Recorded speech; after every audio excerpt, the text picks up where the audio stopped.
Hello everyone, हामी चाहिँ BBS first इयरको बिजनेस स्ट्याटिस्टिक्सको कम्प्लिट एक्जाम सोल्युसन गरिरहेका छौँ र अगाडि हामीले इन्ट्रोडक्सन पोर्सन हेरिसकेका छौँ र अब हामी नेक्स्ट जुन चाहिँ च्याप्टर 2 र च्याप्टर 3सँग रिलेटेड क्वेसन्सहरू छ त्यो क्वेसनहरू सल्भ गर्न गइरहेछौँ। च्याप्टर 2 भनेको हाम्रो जेनरली बुक्सहरूमा classification and presentation of data अन्तर्गत पर्दछ।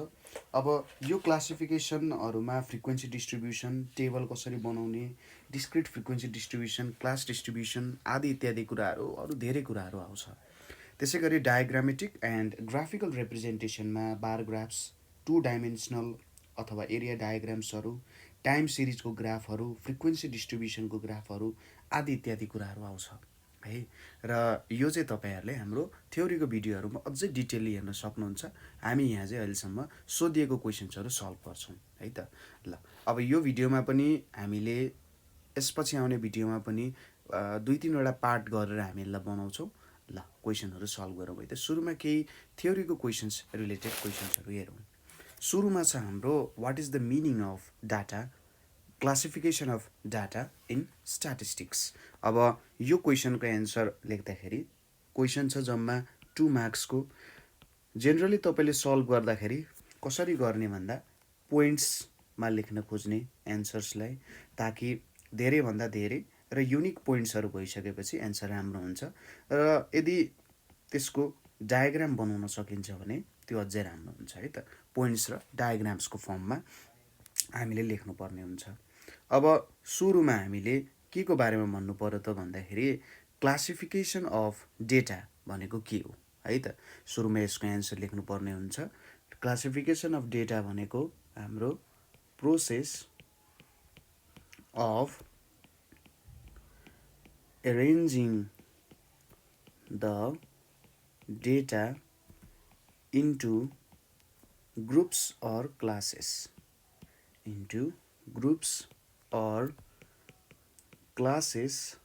हैन is known as classification। ठिक छ, सिम्पल डेफिनेसन छ, सिम्पल भाषामा लेख्नु भयो भने राम्रो हुन्छ। अब यो चाहिँ के हो त, इट इज द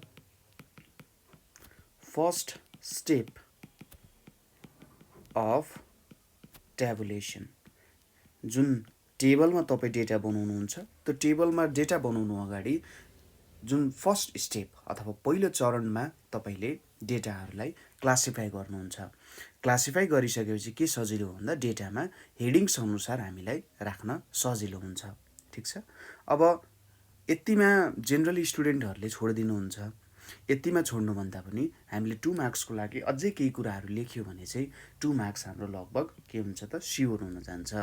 अब यसमा हामी केही फङ्सन्सहरू लेखौँ।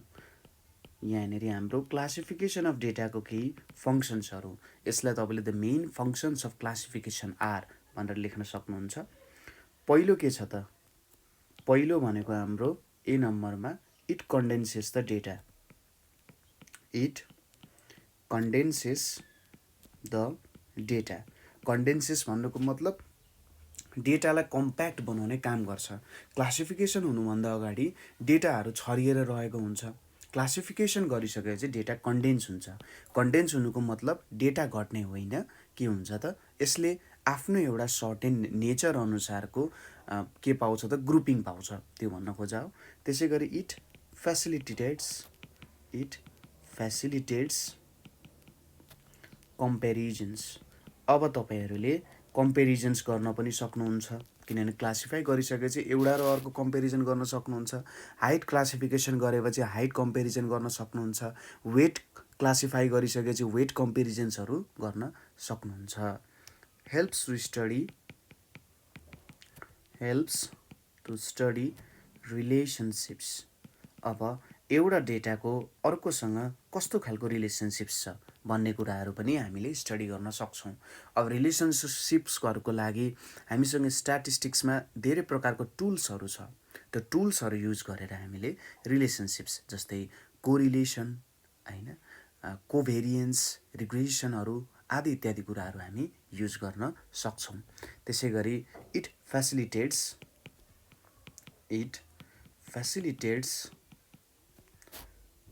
के गर्छ त the statistical treatment of data.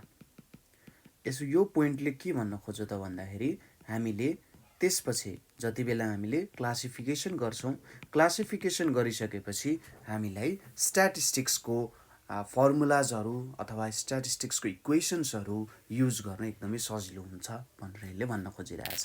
ठिक छ, यति तपाईँहरूले एन्सर लेख्न सक्नुहुन्छ।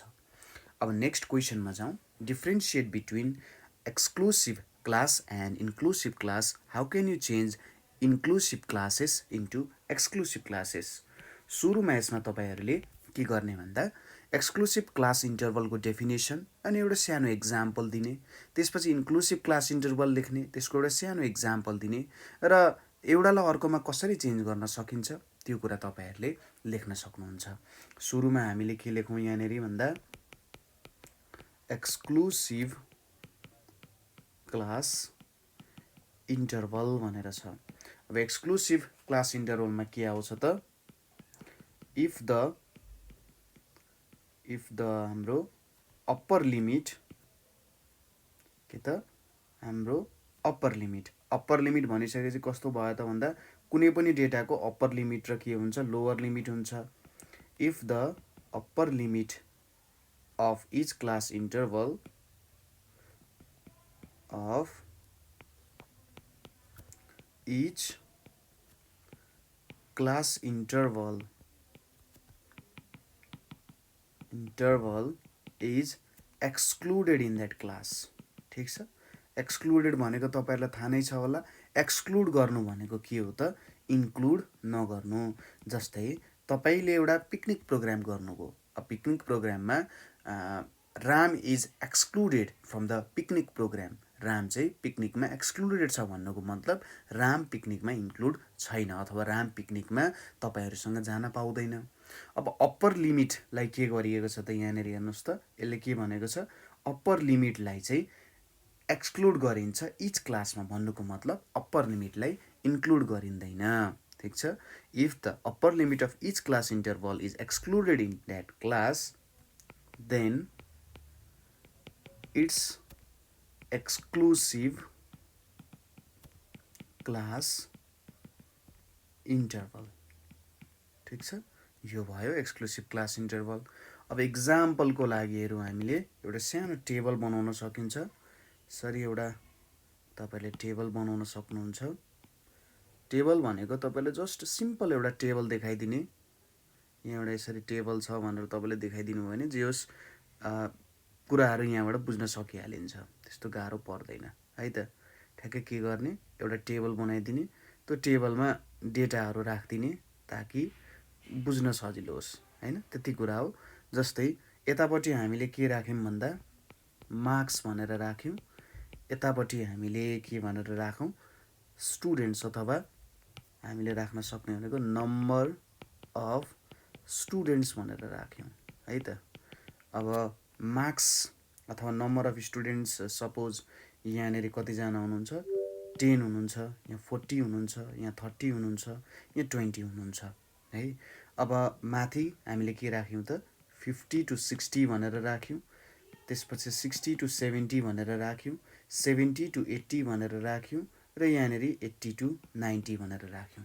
अब यति राखिसकेपछि यहाँनिर जस्तै 50 to 60 को केस जुन छ हाम्रो यहाँ यो 60 इन्क्लुडेड हुँदैन, 50 देखि 59 सम्म मात्रै जान्छ। 60 to 70 मा हाम्रो यहाँनिर के हुन्छ त यो 70 जुन छ 70 इन्क्लुडेड हुँदैन, यसरी बुझ्न सकिन्छ। त्यसपछि अर्को के आयो हाम्रो नेक्स्टमा इन्क्लुसिभ क्लास इन्टरभल। तपाईले यसलाई inclusive type of class interval भनेर पनि भन्न सक्नुहुन्छ, इन्क्लुसिभ क्लास इन्टरभल भनेर छ। अब यहाँनिर के हुन्छ त भन्दा ठ्याक्कै माथिको उल्टो हुन्छ। If the upper limit as well as the lower limit of each class interval is included in that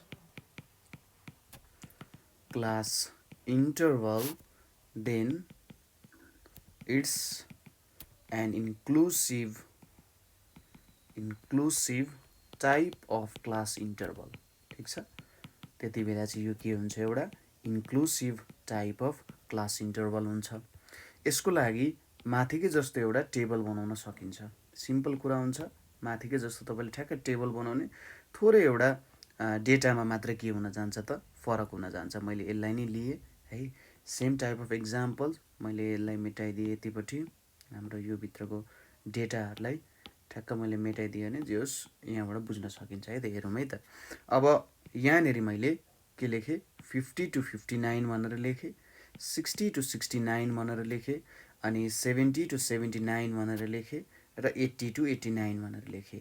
अब यहाँनिर के हुन जान्छ त भने 50 पनि इन्क्लुड हुन्छ, 59 पनि इन्क्लुड हुन्छ, 60 पनि इन्क्लुड हुन्छ, 69 पनि इन्क्लुड हुन्छ, अरू पनि इन्क्लुडेड हुँदै जान्छ। अब जेनरल सिचुएसनमा जेनरली हामीले काम गर्दाखेरि केसँग काम गर्छौँ भन्दा हामी exclusive type of class interval चाहिँ हामीले जेनरली धेरै युज गरिरहेको हुन्छौँ। स्ट्याटिस्टिक्समा त्यो प्रिफर गरिरहेको हुन्छौँ। त्यसैले अब हामीले के गर्नुपर्ने हुन्छ, इन्क्लुसिभ टाइप अफ क्लास इन्टरभललाई एक्सक्लुसिभ बनाउनु पर्ने हुन्छ। यसको लागि एकदमै सिम्पल छ। सिम्पली तपाईँले के लेख्ने भन्दा to convert inclusive class interval to exclusive class interval, we define a correction factor. यो लाइन चाहिँ नबिर्सिनु होला। के भन्न खोजिरहेछ भन्दा एउटालाई अर्कोमा, इन्क्लुसिभलाई एक्सक्लुसिभमा कन्भर्ट गर्दाखेरि हामीले के युज गर्दो रहेछौँ त, एउटा करेक्सन फ्याक्टर युज गर्दो रहेछौँ। यो टर्म हामीले बिर्सिनु हुँदैन। अब करेक्सन फ्याक्टरलाई हामीले के लेख्छौँ त, CF भनेर लेख्छौँ। करेक्सन फ्याक्टर भनेको के हुन्छ, lower limit of next CI minus upper limit of, के गर्न सकिन्छ, यहाँनिर यसलाई थोरै सानो बनाउँ होला है, upper limit of previous CI divided by 2 भनेर लेख्न सकिन्छ। हो, यसरी गर्न सकिन्छ। जस्तै यसमा हामीले सिम्पली के गर्न सकिम त भन्दा करेक्सन फ्याक्टर कसरी युज गरिन्छ। जस्तै मैले अहिलेको लागि कुन लिए, यो 50 to 59 लिए, 60 to 69 लिए। अब यहाँनिर फर्स्टमा के छ, lower limit of next CI। Suppose next भनेको त हाम्रो 60 to 69 हुन्छ, लोवर लिमिट कति छ, 60 छ हैन, minus upper limit of previous CI भनेको क्लास इन्टरभल 50 to 59 मा 59 छ, 60 माइनस 59 डिभाइडेड बाई 2, यो भनेको 1/2 इक्वल्स टु 0.5 हुन्छ। अब यो 0.5 लाई कसरी युज गर्ने त भन्ने कुरा हुन्छ। अब यहाँनिर हामीले एक्सक्लुसिभ क्लास इन्टरभलको लोवर लिमिटलाई हामीले रियल लोवर लिमिट भनेर भन्यौँ, इक्वल्स टु के हुन्छ, यो लोवर लिमिट भनेको चाहिँ यहाँनिर जुन हामी लोवर लिमिट मात्रै लेखिरहेछौँ त्यो हाम्रो इन्क्लुसिभको लोवर लिमिट हुन्छ। लोवर लिमिट माइनस CF गर्ने, त्यसै गरी यहाँनिर रियल अप्पर लिमिट भनेको अप्पर लिमिट, ठिक छ, यो अप्पर लिमिट भनेको इन्क्लुसिभको भयो, प्लस CF भनेर गर्न सकिन्छ है। अब यहाँनिर हामीले प्लस गरिसकेपछि यसरी गर्न सकिन्छ। भनेपछि जस्तै 50 to 59 छ भने 50 माइनस CF भनेपछि 50 माइनस 0.5 भनेको 49.5 हुन्छ, माइनस 2, 59 प्लस 0.5 भनेको 59.5 हुन्छ। भनेपछि यो यसरी जाने भयो। 60 माइनस 0.5 भनेको 59.5 हुन्छ, 2 69.5 जान्छ, यहाँनिर 69.5 to 79.5 जान्छ। त्यसै गरी 80 to 89 मा 79.5 to 89.5 भनेर जान्छ। अब यो एउटा एक्सक्लुसिभ क्लास इन्टरभलमा कन्भर्ट भइसकेको छ। ठ्याक्कै माइनस गर्ने लोवरलाई, अप्परमा के गर्ने, प्लस गर्ने। यसरी गरेर हामीले कन्भर्ट गर्न सक्छौँ। सिम्पल छ। तपाईलाई कहीँ न्युमेरिकलमा एज अ होल क्वेसनकै रूपमा नसोधे पनि न्युमेरिकलमा यदि इन्क्लुसिभ छ भने हैन यसरी कसरी आएको छैन भने त जस्तै कस्तो भन्न खोजेको भन्दा जुन हाम्रो प्रिभियस को अप्पर लिमिट छ र जुन हाम्रो के त नेक्स्ट क्लास इन्टरभलको लोवर लिमिट छ जति बेलासम्म यिनीहरू सेम हुँदैन त्यति बेलासम्म तपाईँले बुझ्न सक्नुहुन्छ त्यो इन्क्लुसिभ छैन इन्क्लुसिभ छ भनेर बुझ्नुपर्ने हुन्छ है त जस्तै यहाँनिर हेर्नुहोस् त 59 छ अनि 60 छ 59 छ अनि 60 छ डिफ्रेन्ट छ नि त यो डिफ्रेन्ट भयो भने इन्क्लुसिभ हुन्छ यदि यो सेम भयो 60 60 छ यहाँनिर 70 70 छ यहाँनिर 80 80 छ भने यो एउटा एक्सक्लुसिभ क्लास इन्टरभल हुन्छ यसरी तपाईँले यसलाई एन्सर गर्न सक्नुहुन्छ नेक्स्ट क्वेसनतिर जाउँ हामीले के सोधेको छ discuss the importance of classification and tabulation of data in statistical analysis अब सबै प्रकारको क्वेसन्सहरूमा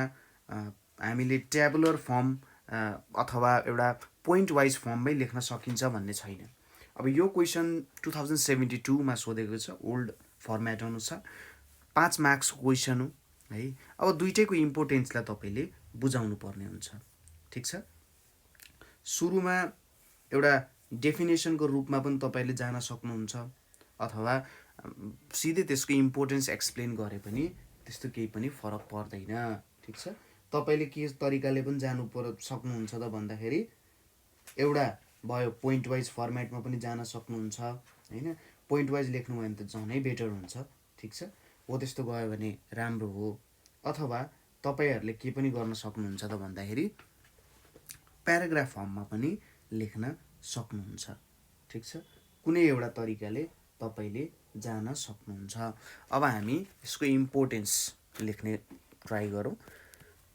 5 मार्क्सको क्वेसन याद गर्नु होला अब यहाँनेरि के छ भन्दाखेरि जस्तै यसमा हामीले के लेख्न सकिन्छ भने the collected data also known as र डेटा भनेको हामीले डेटा कलेक्ट गर्यौं जुन बेला ठ्याक्क हामीले डेटा कलेक्ट गरेको छौं हैन तर त्यसमा केही पनि हामीले यसमा यस्तो खालको डेटाहरुलाई एकतिर राखौं हैन एनालाइज गर्ने प्रेजेन्ट गर्ने ट्याबुलेसन गर्ने गरेका छैन भने त्यो एउटा र डेटा हुन जान्छ र डेटालाई हामीले के पनि भन्छौं अनग्रुप्ड डेटा भनेर पनि भन्छौं है र data or ungrouped data are always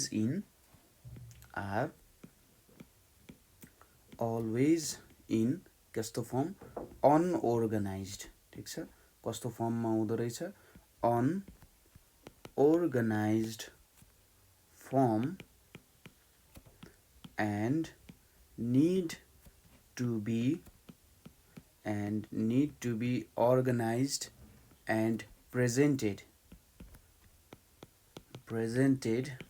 in meaningful and readily comprehensible form अब readily comprehensible भनेको के भन्न खोजेको हो त भन्दाखेरि जस त्यो डेटालाई हामीले एउटा डिस्क्रिप्सन दिन सक्छौं ठीक छ डेटा हेर्नेबित्तिकै यो डेटा चाहिँ यस्तो हो है भनेर हामीले यदि भन्न सक्छौं भने त्यो चाहिँ के हुन्छ त कम्प्रिहेन्सिबल फर्म हुन्छ इन अर्डर टु फेसिलिटेट के त फर्दर स्ट्याटिस्टिकल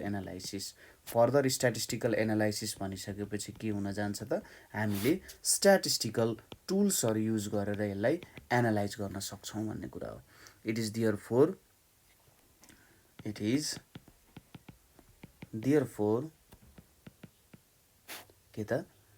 के गर्नुपर्ने हुन्छ एसेन्शियल फर एन इन्भेस्टिगेटर ठीक छ एसेन्शियल फर एन इन्भेस्टिगेटर अब इन्भेस्टिगेटरको काम त तपाईलाई थाहा छँदैछ हामीले प्राइमरी डेटा कलेक्सनहरुमा हेरिसकेका छौं to condense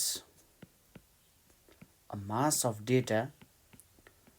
mass of data into more and more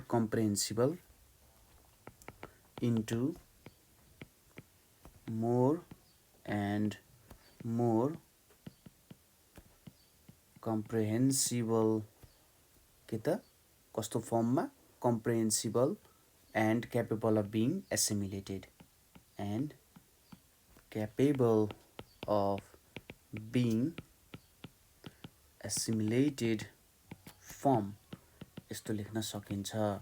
ठिक छ। हो, यो भनेको चाहिँ के हुन्छ त, क्लासिफिकेसन अन्तर्गत पर्न जान्छ। यसलाई हामीले के लेख्ने त भन्दा the process of grouping into different classes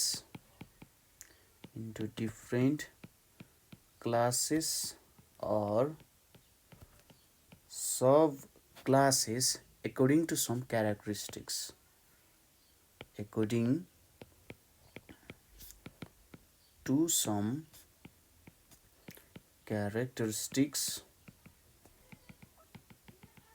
is known as classification. ठिक छ। यो हाम्रो के हुन गयो त, क्लासिफिकेसन हुन गयो। अब बुझिहाल्यो। अब क्लासिफिकेसन भयो। ट्याबुलेसन भनेको चाहिँ के हो त भन्दा ट्याबुलेसन इज कन्सर्न्ड विथ के त systematic arrangement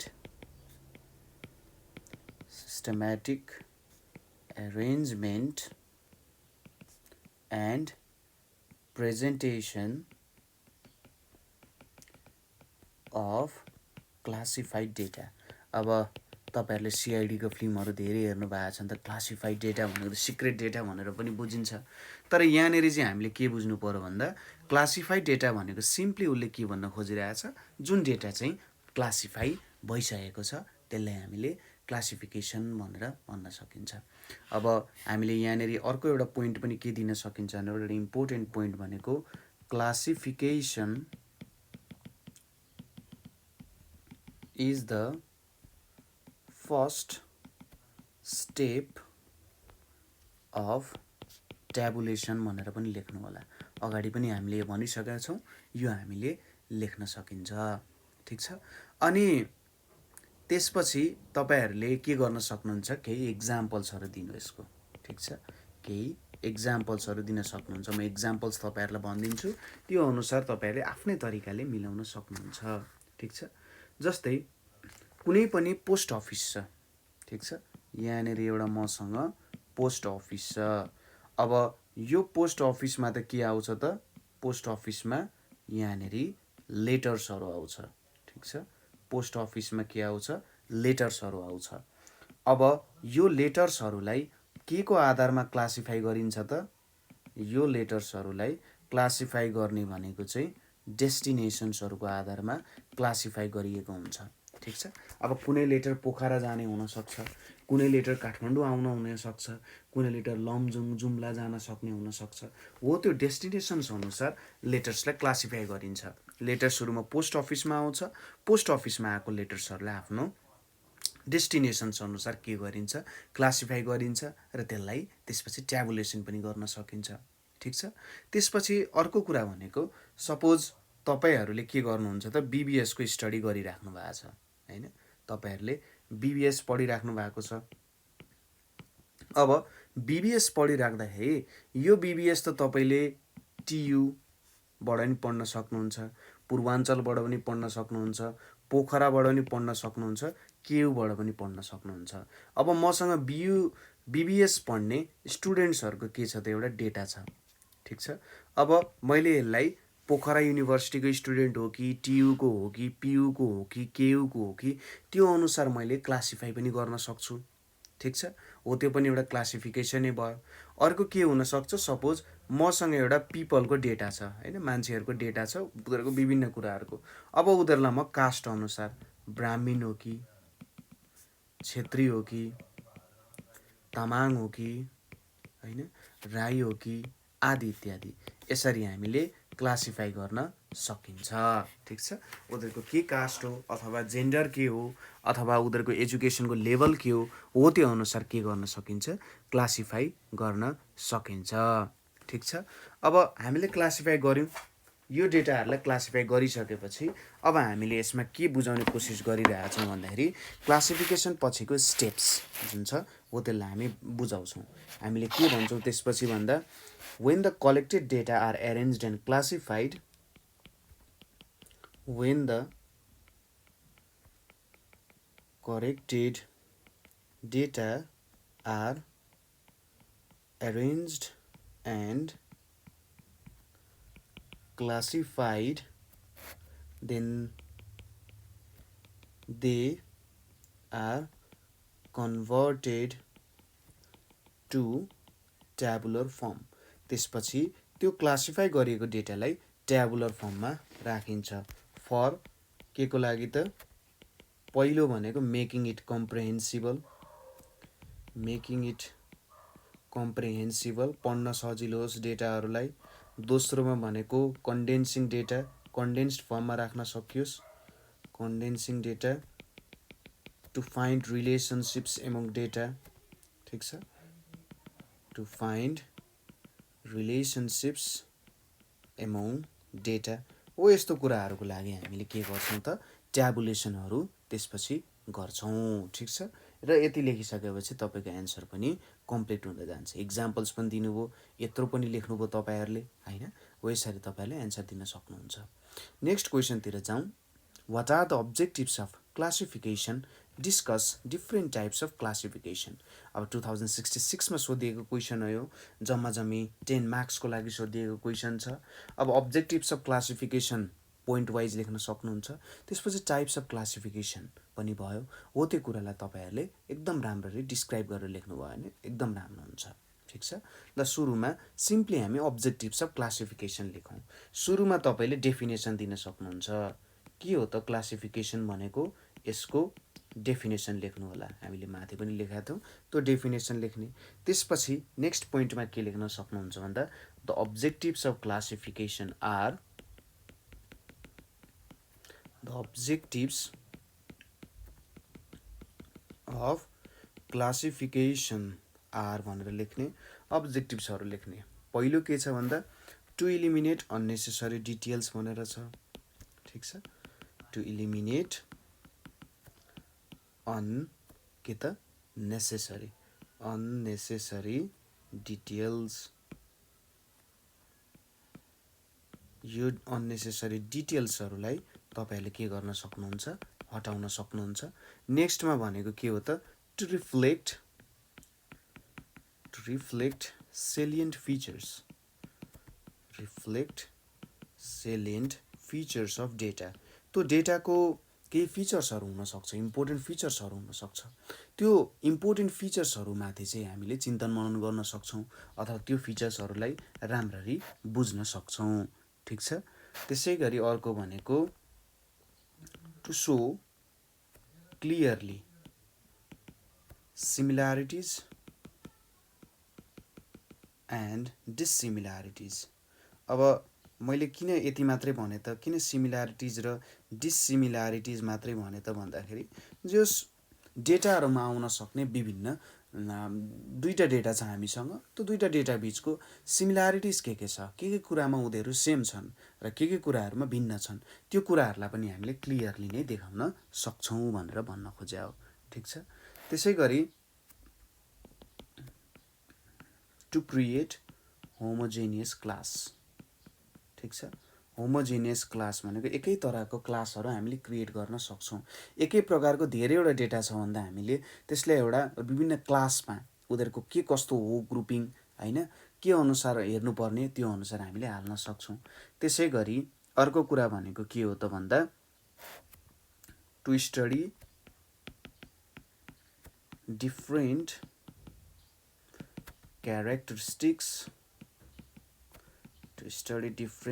characteristics of data, ठिक छ। अब डिफ्रेन्ट क्यारेक्टरिस्टिक्स अफ डेटा जुन चाहिँ हामीले विभिन्न स्ट्याटिस्टिकल टुल्सहरू युज गरेर, जस्तै सेन्ट्रल टेन्डेन्सीको टुल्सहरू के भयो, मिन, मिडियन, मोडहरू युज गरेर स्टडी गर्न सक्छौँ। त्यसै गरी स्क्युनेसको बारेमा स्टडी गर्न सक्छौँ। कर्टोसिस भयो, त्यहाँबाट रिग्रेसन एनालाइसिसहरू गर्न सक्छौँ, होइन, हो यस्तो टुल्सहरू पनि हामीले युज गर्न सक्छौँ। यो भयो हाम्रो अब्जेक्टिभ्स अफ क्लासिफिकेसन। नेक्स्टमा हामीले सोधिएको थियो टाइप्स अफ क्लासिफिकेसन। अब हामीसँग टाइप्स अफ क्लासिफिकेसनमा के छ, there are 4 ways of classification भनौँ न। क्लासिफाई गर्ने हामीसँग कतिवटा तरिका छ त, 4वटा तरिकाले हामीले क्लासिफिकेसन गर्न सक्छौँ। अब के छन् त त्यो 4वटा तरिकाहरू हेरौँ है त। पहिलो छ हाम्रो जियोग्राफिकल क्लासिफिकेसन। नामै काफी हुन्छ, जस त्यो अनुसार हामी क्लासिफिकेसन गर्न सक्छौँ। अब जियोग्राफिकल क्लासिफिकेसन भनेको चाहिँ के हो भन्दा डेटालाई एकोर्डिङ टु के त प्लेस, एरिया, रिजन एक्सेट्रा। अब यहाँनिर डिस्ट्रिक्ट, जोन, डेभलपमेन्ट रिजन्सहरू, अहिले त स्टेट्सहरू छ, स्टेट्स अनुसार क्लासिफाई गर्नु नै के हो त जियोग्राफिकल क्लासिफिकेसन हो। ठिक छ। जस्तै यसको एउटा सिम्पल एक्जाम्पल भनेको हामीले के गर्न सक्छौँ भन्दा population density of different regions in Nepal.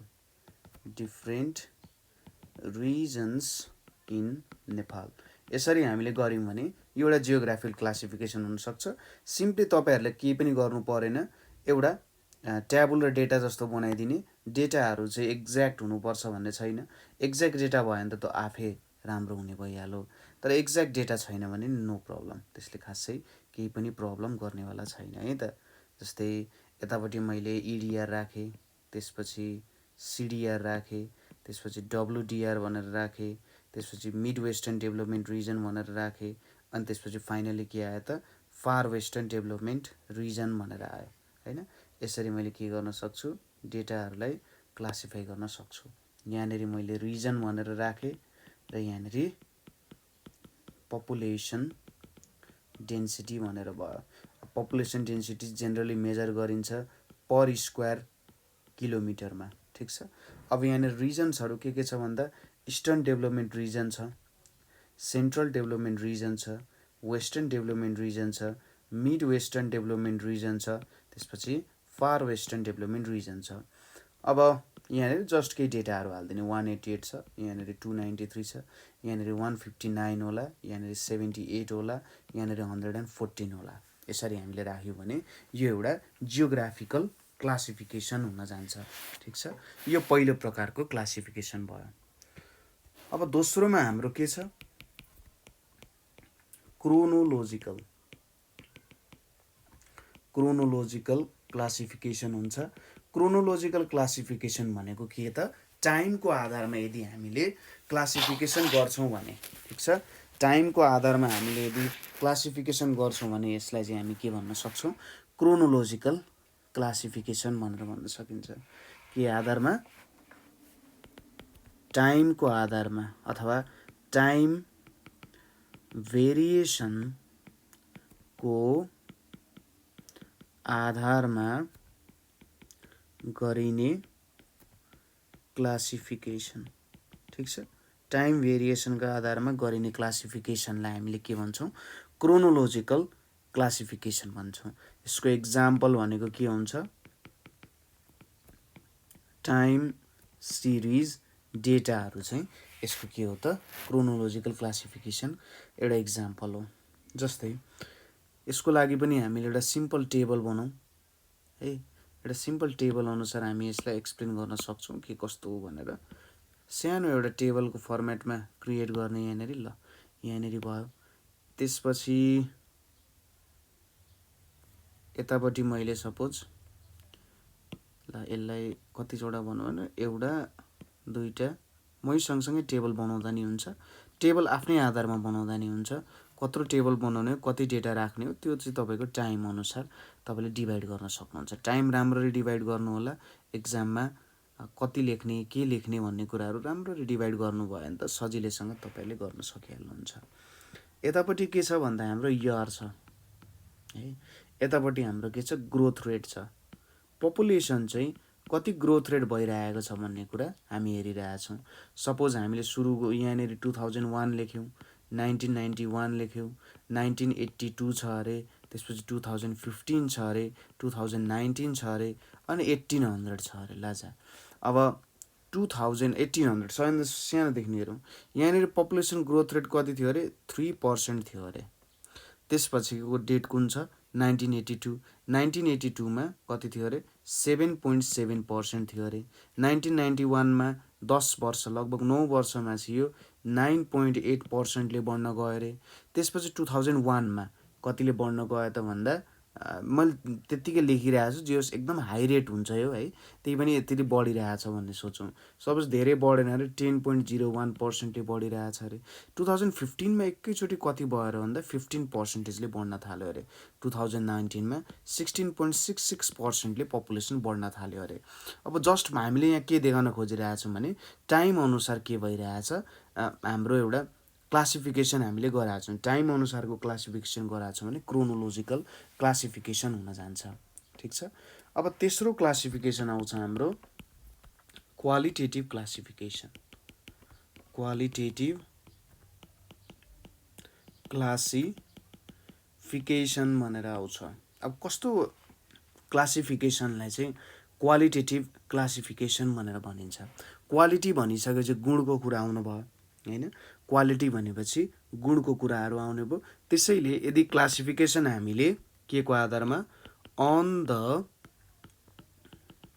Basis of attribute, on the basis of attribute or quality or descriptive characteristics. Descriptive भनेको हामीले त्यो कुरा चाहिँ हेरेर बुझ्न सक्छौँ अथवा हेरेर त्यो कुरालाई हामीले डिस्क्राइब गर्न सक्छौँ, हो त्यस्तोलाई चाहिँ डिस्क्रिप्टिभ क्यारेक्टरिस्टिक्सहरू भन्छ।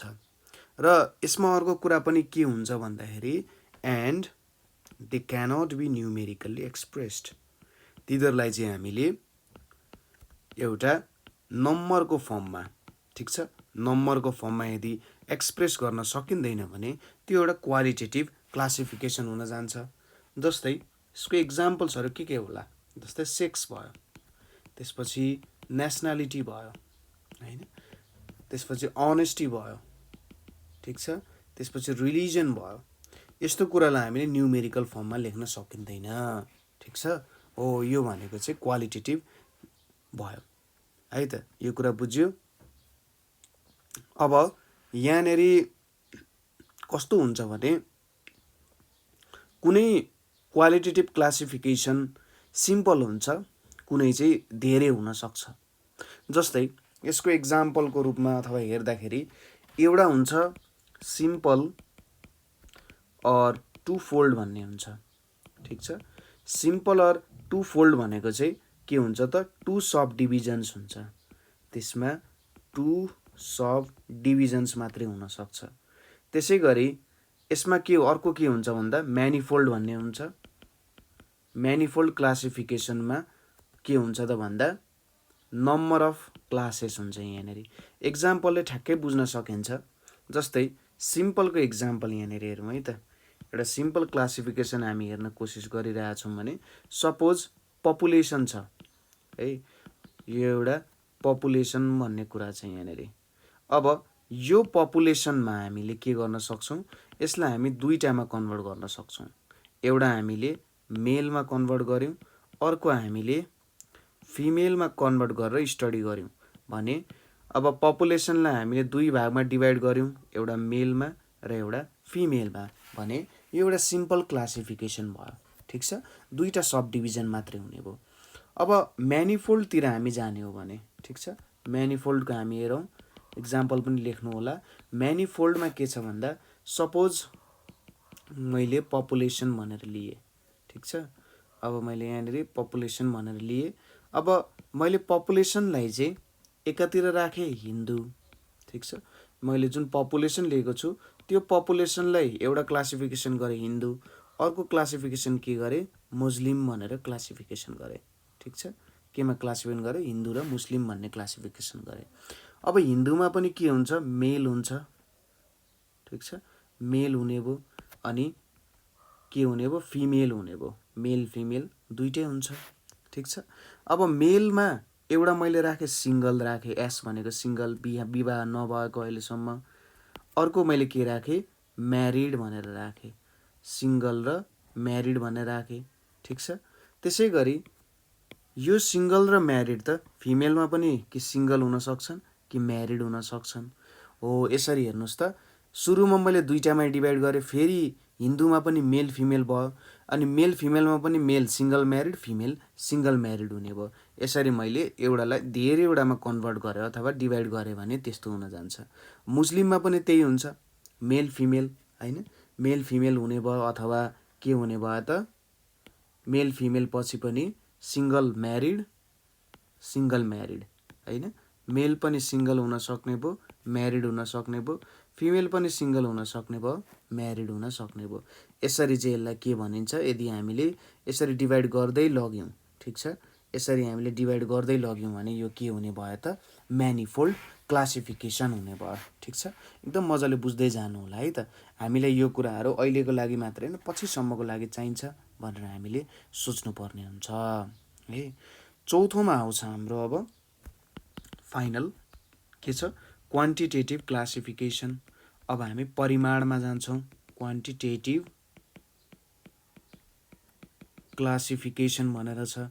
क्वान्टिटेटिभ क्लासिफिकेसन भनेको चाहिँ के हुन्छ त भन्दा, when data are expressed numerically, when data are expressed numerically, यस्तोलाई हामी के भन्छौँ, क्वान्टिटेटिभ क्लासिफिकेसन भनेर भनिन्छ। यस्तोलाई हामी न्युमेरिकल डेटा, न्युमेरिकल और क्वान्टिटेटिभ डेटा पनि भन्छौँ, ठिक छ। न्युमेरिकल और क्वान्टिटेटिभ डेटा यस्तो फर्ममा एक्सप्रेस गर्न सक्छौँ भने, अब यसको इक्जाम्पल के हुन जान्छ, सपोज हाइट एउटा न्युमेरिकल डेटा हो, वेट एउटा न्युमेरिकल डेटा हो, एज पनि हो, प्रफिट पनि एउटा न्युमेरिकल डेटा हो, त्यसै गरी इन्कम पनि हो, त्यसै गरी वेल्थ पनि एउटा न्युमेरिकल डेटा नै हो, एक्सेट्रा। यो भनेको के भयो त, हाम्रो क्वान्टिटेटिभ क्लासिफिकेसन भयो। यसरी हामीले 4 प्रकारको क्लासिफिकेसनहरू हेऱ्यौँ। के रहेछ त, क्वान्टिटेटिभ, क्वालिटेटिभ, क्रोनोलोजिकल अनि जियोग्राफिकल 4 प्रकारको क्लासिफिकेसनहरू भयो। अब नेक्स्ट क्वेसनतिर जाउँ हामी। क्वेसन के छ भने, what are the basic principles you should follow while preparing the grouped frequency distribution भनिरहेछ। अब ग्रुप फ्रिक्वेन्सी डिस्ट्रिब्युसन बनाउँदाखेरि के कुरामा ख्याल गर्नुपर्छ, 65 को 5 मार्क्सको क्वेसन छ यो। यसलाई हेरौँ के छ। सुरुमा हामीले ग्रुप्ड फ्रिक्वेन्सी डिस्ट्रिब्युसन भनेको के हो त्यो कुरा बुझ्न जरुरी छ। त्यसको डेफिनेसन लेखौँ सुरुमा, classification of data according to their corresponding frequency, according to their corresponding frequency is known as grouped data,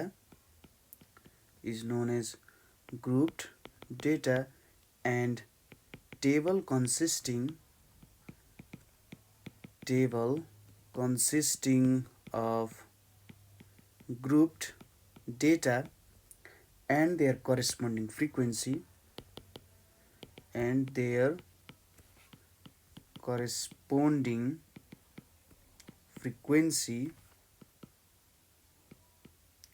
is called grouped frequency distribution, ठिक छ। यसलाई के भनिँदो रहेछ त, ग्रुप्ड फ्रिक्वेन्सी डिस्ट्रिब्युसन भनेर भन्न सकिन्छ, ठिक छ। यो हाम्रो के भयो त, डेफिनेसन हुन भयो। अब बेसिक प्रिन्सिपल्सहरू के छ त्यो फलो गर्नुपर्ने, ठिक छ। तपाईँले यसलाई लेख्दाखेरि चाहिँ the basic principles that should be followed while creating a group frequency distributions are भनेर लेख्ने र पोइन्ट्सहरू लेख्ने। पहिलो के छ हाम्रो, टाइप्स अफ क्लासेस, कस्तो टाइप्स अफ क्लासेसहरू हामी छान्छौँ। छान्दाखेरि यो क्लासेसहरू कस्तो हुनुपर्छ भन्दा, क्लियरली डिफाइन्ड हुनुपर्छ। क्लासेसहरू क्लियरली डिफाइन्ड हुनुपर्छ। त्यसपछि should not lead to confusion, ठिक छ, should not lead to confusion, ठिक छ। यसरी क्लासेसहरू छान्नुपर्ने हुन्छ। त्यसै गरी दोस्रोमा हाम्रो के छ भन्दा नम्बर अफ क्लासेस। अब कतिवटा क्लासेसहरू बनाउने हो भन्ने कुरा आयो यहाँ हैन, कतिवटा क्लासेसहरू बनाउने हो। यहाँनिर सिधै हामीसँग क्लासेस यतिवटा बनाउनुपर्छ अथवा यतिवटा क्लासेस हुनुपर्छ भनेर रुल छैन। त्यस्तो रुल अहिलेसम्म क्रिएट भएको छैन, बनेको छैन। अब तर पनि हामीले कसरी क्रिएट गर्न सक्छौँ त भन्दाखेरि सुरुमा हामीले के हेर्न सक्छौँ, टोटल फ्रिक्वेन्सी। टोटल फ्रिक्वेन्सी कति छ त्यो अनुसार क्लास क्रिएट गर्न सकिन्छ। त्यसै गरी नेचर अफ डेटा अनुसार, ठिक छ, डेटाको नेचर कस्तो छ त्यो अनुसार। त्यसै गरी एकुरेसी अनुसार, कतिको एकुरेट डेटाहरू प्रेजेन्ट छ त्यो अनुसार हो। यस्तो अनुसार हामीले के गर्न सक्छौँ त, एउटा नम्बर अफ क्लासेसहरू चाहिँ क्रिएट गर्न सक्छौँ। यसमा के गर्न सकिन्छ, डिपेन्ड भएर हामीले कतिवटा क्लासेसहरू बनाउने हो भन्ने कुरा हेर्न सकिन्छ। थर्डमा हाम्रो के छ भन्दा साइज अफ क्लास इन्टरभल्स। अब कत्रो साइजको क्लास इन्टरभल बनाउने हो, सानो साइजको बनाउने हो कि ठुलो साइजको बनाउने हो त्यो कुरामा हुन्छ। ठिक छ, यो एउटा भयो। चौथोमा के छ, टाइप्स अफ क्लास इन्टरभल। कस्तो प्रकारको चाहिँ क्लास इन्टरभल क्रिएट गर्ने हो भन्ने कुरामा डिफाइन हुन्छ। जस्तै क्लास इन्टरभल कस्तो कस्तो बनाउन सक्नुहुन्छ, तपाईँले इन्क्लुसिभ क्लास इन्टरभल पनि बनाउन सक्नुहुन्छ, तपाईँले एक्सक्लुसिभ क्लास इन्टरभल पनि बनाउन सक्नुहुन्छ, अथवा तपाईँहरूले ओपन एन्ड क्लास इन्टरभलहरू पनि बनाउन सक्नुहुन्छ, जुन लेस देन, मोर देन होइन, बिलो, एबोभ हो त्यस्तो हुन्छ नि, हो त्यस्तो युज गरेको, त्यसलाई चाहिँ हामी ओपन एन्ड क्लास इन्टरभल भन्छौँ। तपाईँले यहाँबाट कुन चाहिँ क्लास इन्टरभल हो त्यो अनुसार पनि छान्न सक्नुहुन्छ। ठिक छ, यसरी तपाईँहरूले लेख्नु होला यो एन्सर है त। ल अब नेक्स्ट क्वेसन आउन जान्छ, what do you understand by classification of data, what are its objectives भनेर भनेको छ। अब्जेक्टिभ्स अफ क्लासिफिकेसन भनेको के हुन्छ होला त भन्ने कुरा हो। र क्लासिफिकेसन अफ डेटा हामीले माथि पनि हेरिसक्यौँ, क्लासिफिकेसनको काम के हो भनेर। सायद हामीले पुरानो क्वेसन्सहरूमा क्लासिफिकेसनको अब्जेक्टिभ्स हामीले जुन अगाडि गरेको 2066 थियो हो त्यसमा अब्जेक्टिभ्स अफ क्लासिफिकेसनहरू पनि लेखिसकेका छौँ। त्यही एन्सरलाई नै तपाईँले रिपिट गर्न सक्नुहुन्छ। त्यही एन्सर तपाईँले रिपिट गर्नु भएन, जे होस् त्यही कुरा नै हो जुन हामीले एक्सप्लेन गर्नुपर्ने हुन्छ। ठिक छ, अब्जेक्टिभ्स पनि त्यहीँबाट तपाईँहरूले लेख्न सक्नुहुन्छ है त।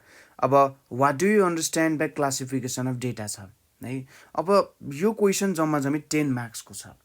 यो जम्मा जम्मी कति मार्क्सको छ, 10 मार्क्सको क्वेसन भएको कारण यो अब्जेक्टिभ्स भनेको तपाईँहरूले अगाडि जतिवटा थाहा छ 6 to 7 वटा अब्जेक्टिभ्स छ, त्यो सबै अब्जेक्टिभ्सहरू लेख्ने। त्यसपछि हामीले लगभग फर्स्टतिर एउटा क्वेसन गराएको थियौँ होला है, हेरौँ है त, यहाँनिर कतै यहाँनिर छन् discuss the importance of classification भनेर। अब यहाँको यो सबै कुराहरू तपाईँहरूले लेख्न सक्नुहुन्छ। ठिक छ, यहाँको जे जति कुराहरू छ यो सबै कुराहरूलाई तपाईँले लेख्न सक्नुहुन्छ। अब यसलाई लेख्दाखेरि तपाईँहरूले के पनि गर्न सक्नुहुन्छ त भन्दा यहाँनिर यसलाई लेख्दाखेरि तपाईँहरूले यो एउटा इक्जाम्पल्सहरू पनि दिन सक्नुहुन्छ। ठिक छ, यहाँको जुन इक्जाम्पल्सहरू छ यो सबै इक्जाम्पल्सहरू दिएर तपाईँले लेख्नुभयो भने चाहिँ एन्सर बेटर हुन जान्छ है त। के गर्नुपर्ने रहेछ त हामीले, यहाँनिर जुन हाम्रो क्वेसन छ what do you understand by classification of data भन्ने क्वेसन छ जुन 10 मार्क्समा सोधिएको छ, त्यसको लागि यो सबै कुराहरू सुरुमा लेख्ने है, यो सबै कुराहरू लेख्ने अनि त्यो अनुसार तपाईँहरूले के गर्ने त आफ्नो एन्सर दिन सक्नुहुन्छ है त। यो पहिलो भयो, यति कुराहरू लेख्ने, इक्जाम्पल्स नि 2-3 वटा, र यो 5 मार्क्सको लागि सफिसियन्ट हुन जान्छ। र त्यसपछि अब्जेक्टिभ्सहरू पनि लेख्ने। ठिक छ, यसरी तपाईँहरूले लेख्न सक्नुहुन्छ है। ल यो लेखिसक्नुभयो। अब नेक्स्ट क्वेसन हेरौँ है त हामी। ठिक छ, मैले ठ्याक्कै अब पुरानै गरिसकेको कारण मैले भनिनँ। अर्को के छ भन्दाखेरि what points should be kept in mind for classification of data in preparing grouped frequency table भनेको छ। अब अगाडि पनि हामीले त हेरिसकेका छौँ। ठिक छ, ग्रुप फ्रिक्वेन्सी टेबल बनाउँदाखेरि चाहिँ कस्तो कस्तो कुराहरूमा हामीले ग्रुप फ्रिक्वेन्सी डिस्ट्रिब्युसनको कुरा गरेका थियौँ। अब ग्रुप फ्रिक्वेन्सी टेबल बनाउँदा के कुराहरू ख्याल गर्नुपर्ने हुन्छ, हामीले नम्बर अफ क्लासेसहरूको कुरा गरेका थियौँ हो, यस्तै कुराहरू चाहिँ यहाँनिर आउन जान्छ।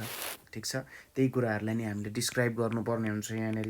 अब यसको एन्सर लेख्दाखेरि तपाईहरुले के लेख्नु पर्यो भने सुरुमा no hard and fast rule for constructing. यसले के भन्न खोज्यो त भन्दा कुनै पनि यस्तो रुल छैन अथवा यस्तो छिट्टै ठ्याक्कै निक्लिने एउटा फर्मुलामा फ्याट पुट गर्दा यतिवटा चाहिँ frequency distribution group frequency distribution हुनुपर्छ है भन्ने तरिका छैन भनेर यसले भनिरहेछ। तर हामीसँग केही पोइन्ट्सहरू छ जुन पोइन्ट्सहरू फलो गर्नुभयो भने राम्रो खालको अथवा कम्प्याक्ट खालको ग्रुप फ्रिक्वेन्सी टेबल्सहरू चाहिँ क्रिएट हुन सक्छ। त्यसको लागि केही पोइन्ट्सहरू छ, यो की पोइन्ट्सहरू तपाईहरुले एक्जाममा लेख्न सक्नुहुन्छ। पहिलो पोइन्ट भनेको हामीसँग के छ भन्दाखेरि number of class intervals should neither be less or more। ठीक छ, न ज्यादा न कम। जेनरली यो नम्बर चाहिँ 10 देखि 15 सम्म हुन्छ। जेनरली के हुँदो रहेछ मतलब कि त 10 वटा क्लास इन्टरभल कि 15 वटा क्लास इन्टरभल चाहिँ बनाइन्दो रहेछ। अब कत्रो छ डेटा भन्ने कुरा हो। त्यसैगरी नेक्स्ट कुरा भनेको के छ, classes should be clearly defined,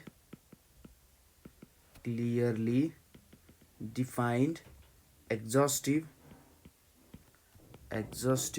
and mutually exclusive।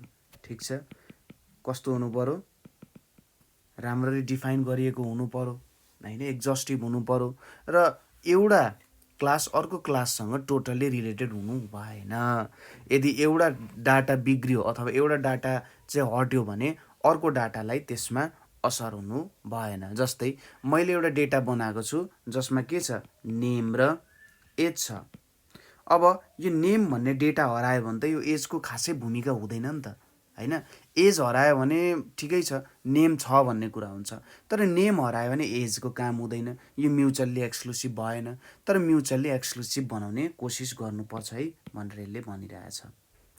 नेक्स्टमा हाम्रो के छ भने width of classes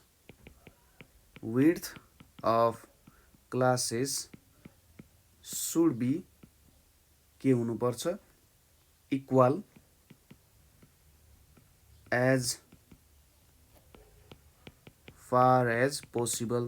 ठीक छ, क्लासको विड्थ चाहिँ के हुनुपर्छ, इक्वल हुनुपर्छ भनेर भनिरहेछ है त। यो भयो। त्यसैगरी नेक्स्ट भनेको exclusive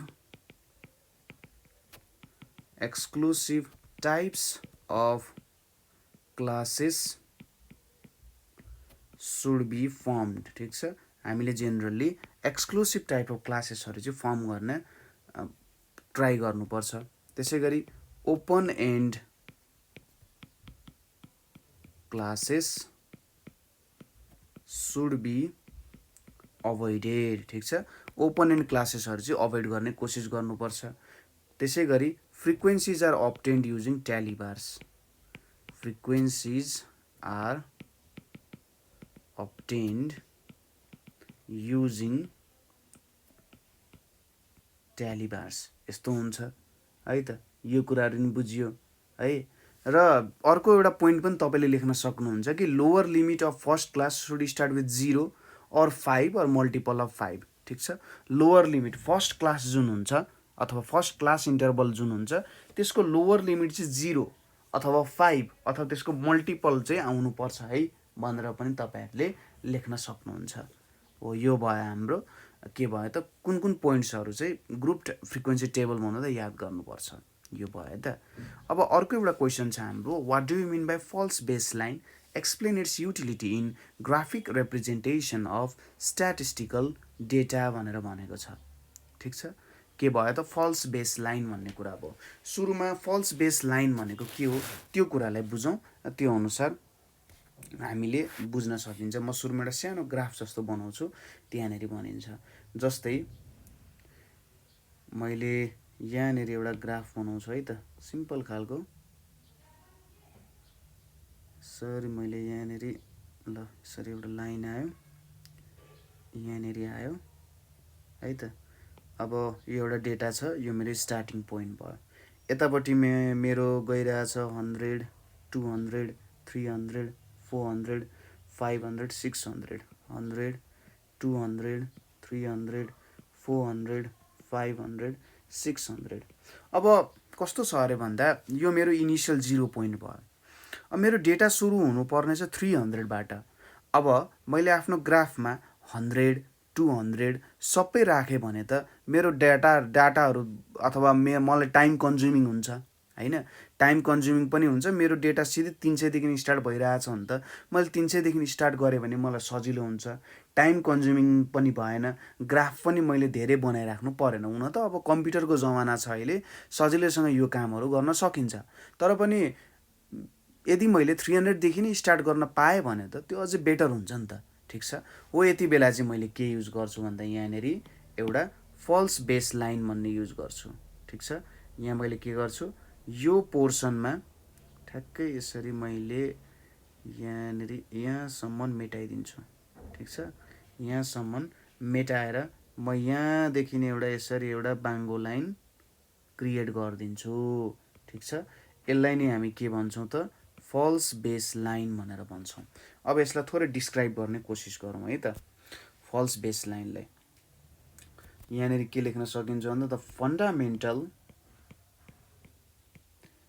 fundamental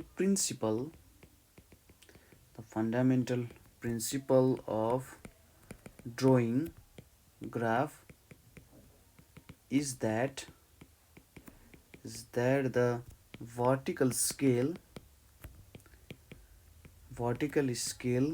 must start with 0। ठिक छ, भर्टिकल स्केल 0बाट स्टार्ट हुनुपर्छ। ठिक छ, अब यहाँनिर के हुन्छ भने if the minimum of variable value, अब यसले के भन्न खोज्यो भन्दाखेरि यदि हाम्रो जुन स्टार्टिङ पोइन्ट छ त्यो चाहिँ मिनिमम भेरिएबल भ्यालु भयो, अथवा जुन हाम्रो स्टार्टिङ पोइन्ट छ त्यो मिनिमम भेरिएबल भ्यालु भयो, which is shown in Y axis है, which is shown in Y axis is to far from 0। यसले के भन्न खोज्यो, जुन हाम्रो स्टार्टिङ पोइन्ट छ त्यो चाहिँ 0 भन्दा एकदमै माथि छ भने त्यति बेला then at that time false base line technique is adopted. त्यति बेला हामीले के युज गर्दैछौँ, false base line technique is adopted. ठिक छ, त्यो बेलामा हामी फल्स बेस लाइन टेक्निक चाहिँ युज गर्छौँ। In this case the scale is broken. आफ्नो स्केल भाँच्ने होइन नि, फेरि त्यहाँ माथि जुन स्केल छ त्यो स्केल चाहिँ ब्रोकन के गर्यो त, भाँच्यो भन्न खोज्यो। And the space between the origin and minimum value. ठिक छ, हाम्रो मिनिमम भ्यालु कति छ, 300 छ। त्यसैले यो ओरिजिन र यो जुन हाम्रो मिनिमम भ्यालु छ, minimum value of variable is omitted by drawing a zigzag line. ठिक छ, एउटा जिगज्याग लाइन बनाउने, drawing a zigzag line above base line. ठिक छ, एबोभ बेस लाइन। त्यसपछि the scale along Y axis, the scale along Y axis is framed के त एकोर्डिङली। यसले के भन्न खोज्यो त, जति बेला अब सपोज 0देखि मैले 300सम्म गरेँ, अब 300 पछि जुन स्केलहरू आउँछ त्यो स्केल चाहिँ हामीले इक्वल्ली नै के गर्न सक्छौँ, डिभाइड गर्दै गर्दै गर्दै गर्दै लान सक्छौँ। हो यसरी हामीले चाहिँ गर्न सकिन्छ कि त फल्स बेस लाइनको कामहरू गर्न सकिन्छ। 56मा सोधिएको क्वेसन जस कहिलेकाहीँ सोधिराख्न सक्छ है त। ठिक छ, ल मेन क्वेसन्सहरू, मेन थ्योरीको क्वेसन्सहरू यिनीहरू नै हो है। हाम्रो यो च्याप्टर 2 र च्याप्टर 3बाट सोधिने मेन थ्योरीको क्वेसन्सहरू यिनीहरू नै हो। अब तपाईँहरूलाई बिजनेस स्ट्याटिस्टिक्स त पढ्नु भयो, सजिलो लागिरह्यो होला पक्कै पनि। अब अरू सब्जेक्ट्सहरू पनि छन्, जस्तै बिजनेस कम्युनिकेसन भन्ने छ, त्यसै गरी अरू विभिन्न खालको होइन फर्स्ट इयरको विभिन्न सब्जेक्ट्सहरू छ। त्यो सब्जेक्ट्सहरूमा तपाईँहरूलाई प्रब्लम होला, हो त्यसको पनि हामीले एक्जाम्सको सोल्युसन्सहरू चाहिँ तपाईँहरूको लागि बनाएर राखिदिएको छौँ है।